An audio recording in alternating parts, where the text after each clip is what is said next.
Hello everyone. कई लोगों का ये ड्रीम हुआ करता था कि घर से काम करें। कोविड ने ये ड्रीम को पूरा किया। जब हम सब ने वर्क फ्रॉम होम स्टार्ट किया तो ये एक्सपीरियंस कैसा रहा? आज हम बात करेंगे वर्क फ्रॉम होम के फायदे और नुकसान का। अगर हम घर से काम कर रहे हैं तो उसके कई फायदे हैं, लेकिन उसके साथ ही साथ कई ऐसे नुकसान भी हैं। तो आज सबसे पहले हम बात करेंगे उन फायदों का जो हमें मिल पा रहा है वर्क फ्रॉम होम की वजह से। तो सबसे पहला फायदा वो है कम्यूट टाइम, जो हम ऑफिस जाने और आने में लगाते थे। अगर एक मेट्रो सिटी की बात करें तो हर आदमी एटलीस्ट 2 से 3 घंटा डेली का वेस्ट करता है ऑफिस आने और जाने में। उस 2 से 3 घंटे को हम आज के टाइम में बचा पा रहे हैं। दूसरा वो है लेस एक्सपेंसेस। बहुत सारे ऐसे खर्चे होते थे जब हम ऑफिस जाते थे, हमारे खाने पीने से लेके, कुछ ऑर्डर करने से लेके, पार्टीज वगैरह से लेके, है ना। और उसके अलावा जब हम रेगुलरली ऑफिस जा रहे हैं तो हमारे कपड़े के ऊपर भी बहुत सारे खर्चे होते थे। तो वो सारे एक्सपेंसेस जो है बच रहे हैं आज की डेट में, बट आई डाउट कि उन पैसों को कितने लोग बचा पा रहे हैं। जो अगला बेनिफिट है वो है रिस्पॉन्सिबल। हर आदमी अब रिस्पॉन्सिबल हो गया है क्योंकि उसे एवरी टाइम मॉनिटर करने के लिए कोई नहीं है। तो उसे अपने काम के साथ रिस्पॉन्सिबिलिटी जो है खुद ही दिखानी पड़ेगी।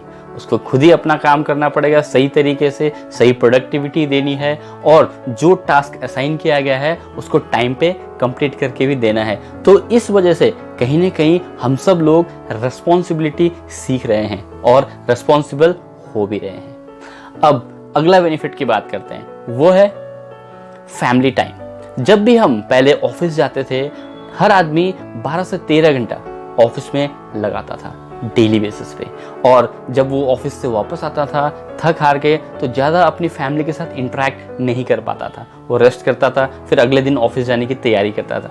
तो आज इस टाइम में हमारे पास ये एक एडवांटेज है कि हम मैक्सिमम टाइम जो है अपनी फैमिली के साथ बिता पा रहे हैं। अब अगला बेनिफिट की अगर हम बात करें तो ये बहुत ही इंपॉर्टेंट है उन लोगों के लिए जिन्हें नहाना पसंद नहीं है। आज के टाइम में आप बिस्तर से सीधा उठ के अपने सिस्टम को ऑन करके काम स्टार्ट कर सकते हो, कोई ज़रूरत नहीं है नहाने की। तो ये भी कई लोगों के लिए, मैं जानता हूँ, बहुत बड़ा एडवांटेज है। तो चलिए, हमने एडवांटेजेस की तो बात करी, अब हम बात करेंगे बहुत सारे ऐसे डिसएडवांटेजेस के जो घर से काम करने की वजह से हम लोगों को फेस करना पड़ रहा है। तो सबसे पहला वो है डिस्ट्रैक्शन। जब हम घर से काम कर रहे हैं हमें बहुत ज़्यादा डिस्ट्रैक्शन मिलता है क्योंकि हर आदमी के पास अलग से रूम नहीं है ऑफिस का एनवायरनमेंट क्रिएट करने के लिए। उसे जहां वो रह रहा है वहीं पे एडजस्ट करना पड़ रहा है। तो एवरीडे बेसिस पे अगर आप देखेंगे तो घर में कभी कोई मेहमान आ जाता है, कभी कोई बेल बज जाता है, कभी बच्चे इधर से उधर भाग रहे होते हैं। तो बहुत सारे ऐसे डिस्ट्रैक्शन हैं। तो इस डिस्ट्रैक्शन के बीच में आपको प्रोडक्टिव रहना, तो ये बहुत बड़ा मुश्किल टास्क है। दूसरा है वर्किंग एनवायरनमेंट। जिस तरीके का एनवायरनमेंट हमें ऑफिस में मिलता था, एक अलग ही पॉजिटिव एनवायरनमेंट होता था और हर आदमी फोकस होता था काम पे।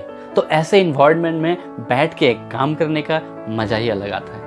अगर हम अपने घर में उस तरीके का एनवायरनमेंट नहीं क्रिएट कर पाएंगे, चाहे हम जितना भी कोशिश कर लें। अगला है टीम वर्क। जिस टीम वर्क का एग्जाम्पल हम ऑफिस में देखते थे, है ना, जिससे हम बहुत कुछ सीखते थे। जब भी हमारे पास कुछ इश्यूज आती थी, कुछ प्रॉब्लम्स आती थी, जब हम साथ में बैठ के उस चीज़ को डिस्कस करते थे और उसका सॉल्यूशन निकालते थे, तो वो एक एंथुजियाज्म जो क्रिएट होता था काम में, वो चीज़ घर से कभी नहीं हो सकता। उसके बाद जो अगला डिसएडवांटेज है वो है एक्सटेंडेड वर्किंग आवर्स। आज के टाइम में हम अपने ऑफ डेज में भी 2-3 घंटा 4 घंटा लगा देते हैं ऑफिस के काम के लिए, और नॉर्मल अपने वर्किंग आवर्स को भी हमने कहीं ना कहीं एक्सटेंड करना हमें पड़ रहा है, एक्स्ट्रा देना पड़ रहा है। तो ये भी एक बहुत बड़ा डिसएडवांटेज है। उसके बाद हम देखते हैं, अगले पॉइंट की तरफ चलते हैं, वो है ग्रोथ अपॉर्चुनिटी।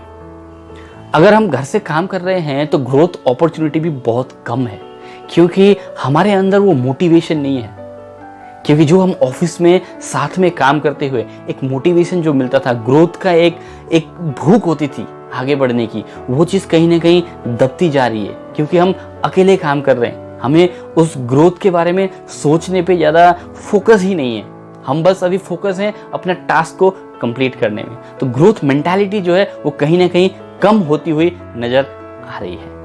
अब अगला जो सबसे इंपॉर्टेंट वो है सोशल लाइफ। हम कहीं ना कहीं उस सोशल एनवायरनमेंट से दूर होते जा रहे हैं और ये बहुत ही बड़ा डिसएडवांटेज है क्योंकि एक टाइम के बाद हमारी मेंटालिटी ऐसी हो जाएगी कि हम किसी और से ज़्यादा बात करना भी पसंद नहीं करेंगे और हम कहीं ना कहीं अकेले हो जाएंगे। फ्यूचर में इसका बहुत ही बड़ा इम्पैक्ट हो सकता है हमारे लाइफ में। तो इसीलिए दोस्तों, जब भी मौका मिले अपने दोस्तों से मिलते रहना चाहिए, उनके साथ घुलते मिलते रहें, उनके साथ कुछ पार्टीज वगैरह भी करते रहें ताकि जो ये सोशल इम्पोर्टेंस है हमें फील होता ही रहे। हम अकेले महसूस करने से पहले ही हमें ये फीलिंग्स अपने अंदर कॉन्टिन्यूसली लाना पड़ेगा। एडवांटेज हो या फिर डिसएडवांटेज हो, हमें वर्क फ्रॉम होम तो करना ही है जब तक ये सिचुएशन नॉर्मल ना हो जाए। तो बेटर है कि हम इस चीज़ को एक्सेप्ट कर लें because this is new normal. तो आज के लिए बस इतना ही। चैनल को सब्सक्राइब जरूर कीजिएगा और नोटिफिकेशन के बेल आइकन को भी जरूर दबा दीजिएगा ताकि अगला वीडियो जो है आप तक पहुंच जाए। Thank you very much. This is Rajiv Acharya signing off for today.